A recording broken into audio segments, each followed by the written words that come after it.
जय श्री राम दोस्तों, आप देख रहे हैं YouTube चैनल ज्ञान स्टार प्लस। तो दोस्तों, आप सभी का हार्दिक स्वागत और अभिनंदन। देखिए दोस्तों, आज हमने आपके लिए कमेंट चुना है श्रीमान बाबूलाल मोठिया मीणा जी का। और बाबूलाल मोठिया मीणा जी ने बहुत ही सुंदर कमेंट लिखा है। आज हम इनका कमेंट आपको पढ़ के सुनाते हैं। दोस्तों, क्या लिखते हैं ये कि उड़ती चील पटक गई अंडा, जिसका पुत्र हुआ भोरमंडा, जनती बेर मिली ना दाई, और तेरी मैया मेरी लुगाई। कितनी अच्छी बात है। देखते हैं दोस्तों, ऐसा तो कई लोगों के साथ हुआ होगा कि भाई कोई चील ने अंडा डाल दिया, उसमें से कोई लड़की पैदा हुई और उस लड़की का जो पुत्र हुआ वो भोरमंडा हुआ। भोरमंडा कहते हैं दोस्तों बाबा जी हुआ, साधु महात्मा पैदा हुआ। और उसको जन्मते समय, पैदा होते समय कोई दाई नहीं मिली थी। तब ये कहने वाला कह रहा है उस साधु से ही कि तेरी मैया मेरी लुगाई है मेरी। तो दोस्तों, इसी प्रश्न का उत्तर देने जा रहा हूं, इस पहेली का। इससे पहले जो भाई हमारे चैनल पर नए हैं ना, उन भाइयों से मेरा निवेदन है कि बे भाई हमारे चैनल को सब्सक्राइब जरूर कर दें, साथ ही बेल आइकन को भी प्रेस कर दें, जिससे कि आने वाले वीडियो का नोटिफिकेशन आपको मिलता रहे। देखिए दोस्तों, आवाज कुछ मीठी थी, कुछ कड़वी थी, कुछ खट्टी थी, लेकिन अब कुछ फटने लग गई क्योंकि गला बैठ गया था। लेकिन अब फिर से दोबारा से सही होने जा रहा हूं, इसलिए आप सभी को बहुत बहुत धन्यवाद, आप सभी का आशीर्वाद है। तो दोस्तों, सबसे पहले लेके चलते हैं हम आपको कि सत्यवती का जन्म कैसे हुआ। जैसा कि आप सभी को विदित है कि सत्यवती का जन्म एक मछली के पेट से हुआ था। तो सत्यवती किस तरह से पैदा हुई थी ये आप सभी जानते हैं, जिसे हम मंछोदरी भी कहते हैं। अगर दोस्तों यहां तक की बात ठीक है कि किसी तोते या चील, किसी के उसमें दोने में से जो शुक्र था वो उस नदी में गिर गया और उसे मछली निकल गई, उससे एक लड़की पैदा हुई जिसका नाम क्या रखा गया दोस्तों? सत्यवती। अब उस सत्यवती के गर्भ से एक लड़का पैदा हुआ जिसे हम कृष्ण द्वैपायन कहते हैं। वो भी कृष्ण भगवान ही था, अर्थात वो भी भगवान ही था कृष्ण। उसका भी नाम कृष्ण था और भगवान कृष्ण का भी नाम कृष्ण था, अर्थात जिन्हें हम वेद व्यास कहते हैं। वेद व्यास जी महाराज सत्यवती के गर्भ से ही उत्पन्न हुए थे, ऐसा बताया गया है ग्रंथों में। दोस्तों, इस कथा को आप पढ़ेंगे कि ये कहाँ दे रखी है, कहाँ नहीं दे रखी। तो महाभारत के द्वितीय खंड में ये प्रथम अध्याय पहले ही दे रखी है, आपको ये कथा मिल जाएगी। तो देखिए क्या हुआ। जब वो ऋषि जिनके शुक्र से ये सत्यवती उत्पन्न हुई थी, वो ऋषि तपस्या करके आ रहे थे, तब तक ये लड़की जवान हो गई थी।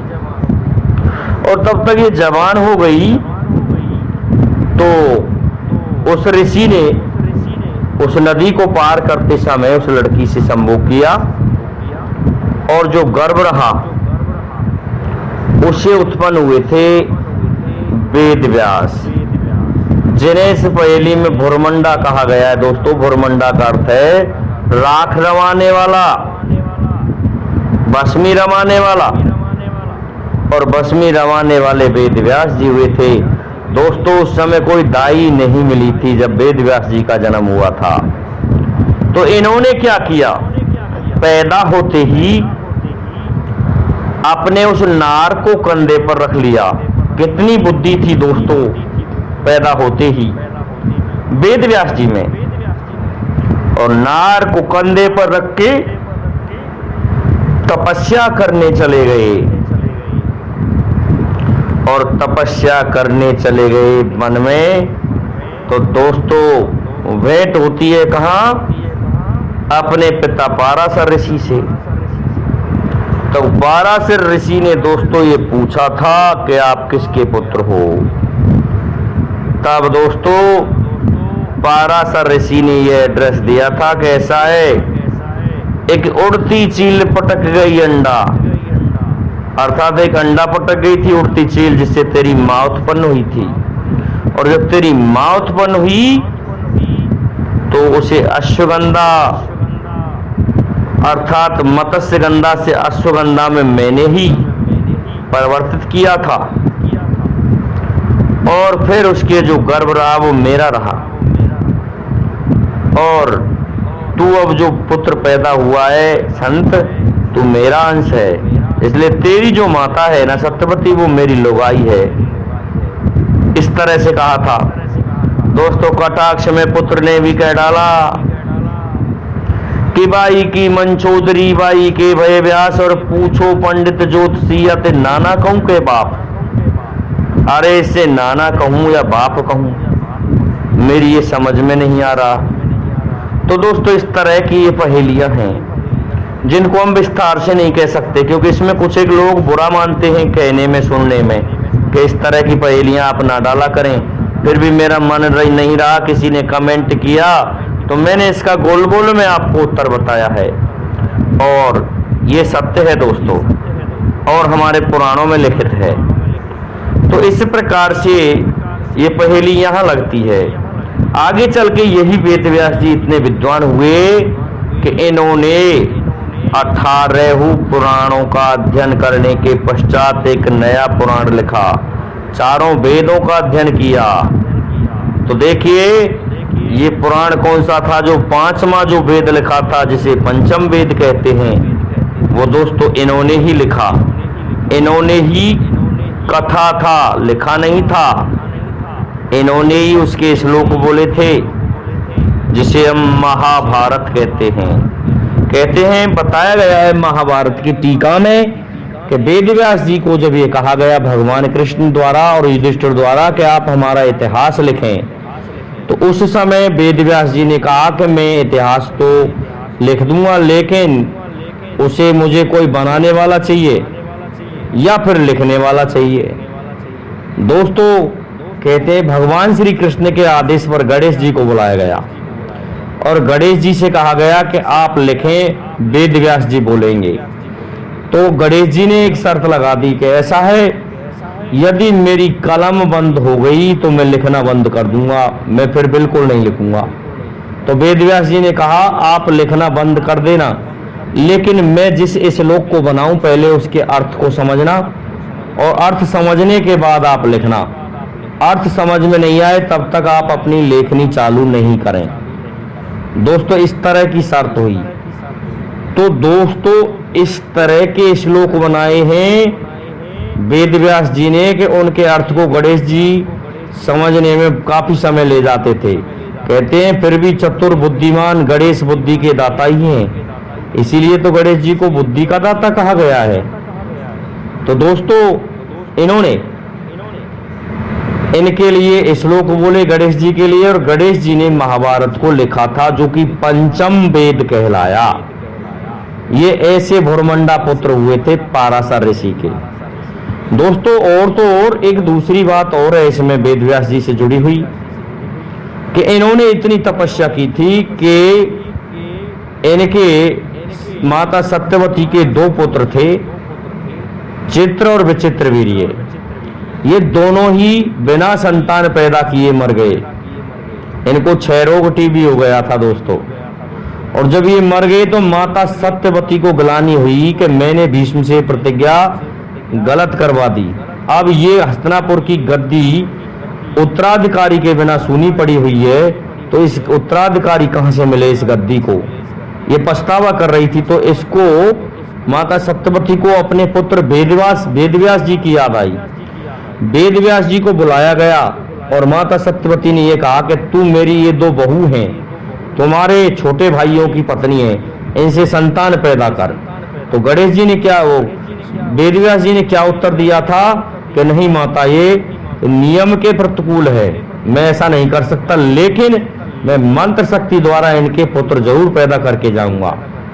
तो दोस्तों उस समय इन्होंने कहा कि मेरे सामने होके ये पुत्र वधू जो हैं ये निकलनी चाहिए, तो ये निश्चित ही गर्भवती हो जाएंगी, मैं मंत्र फूंक दूंगा। दोस्तों इस प्रकार से इतनी शक्ति होने के कारण ये एक चबूतरे अर्थात एक बढ़िया सिंहासन पर बैठ गए और इनके सामने से चित्र विचित्र महाराज की रानियों को निकाला गया। तो कहते हैं एक को शर्म लगी, तो दोस्तों वस्त्रहीन होके निकलना था, ना कि कपड़ों सहित। तो शर्म लगती है हर किसी को, जब शर्म लगी तो केसों से अर्थात बालों से अपने शरीर को ढक के निकली थी। जिसका दोस्तों पुत्र पैदा हुआ बड़ा, उसका नाम था धृतराष्ट्र, जो अंधे पैदा हुए थे। और दूसरी जो थी वो दोस्तों शर्म के कारण पीली मिट्टी लगा करके आ गई अपने शरीर पर, जिससे पिंड रोगी पैदा हुए थे महाराज पांडु। और दोस्तों एक दासी थी उनकी, उसे कोई शर्म नहीं लगी और वो आराम से निकली, इसलिए उससे जो पैदा हुए थे वो विदुर पैदा हुए थे। विदुर दोस्तों स्वस्थ पैदा हुए थे, और विदुर दोस्तों हल्के मोटे नहीं थे, धर्मराज के अवतार थे। इस कारण से विदुर जी ने इस युद्ध में भी भाग नहीं लिया। ये 10 लोग थे जिन्होंने महाभारत में भाग नहीं लिया। अगर महाभारत युद्ध में ये लोग भाग लेते तो भगवान कृष्ण भी कुछ और ही सोचने लग जाते। तो ऐसा है, उड़ती चील छोड़ गई अंडा, जिसका पुत्र हुआ भुरमंडा। जनती बेर मिली ना दाई, तेरी माता मेरी लुगाई। ये वेदव्यास जी से कहा था इनके पिता पाराशर ने, क्योंकि वेदव्यास पैदा हुए उस समय अगर दाई होती तो वो नार काट देती। नार काटने वाला था ही नहीं, माता बेहोश हो गई थी सत्यवती। ये खड़े होकर के और कंधे पर नार को रख के तपस्या करने चले गए। तो ये पहेली यहाँ लगती है दोस्तों, मैंने ये गोल गोल में बताई है दोस्तों। तो आज के लिए इतना ही काफी है। जय हिंद, जय भारत, जय जय श्री राधे, जय जय श्री राम।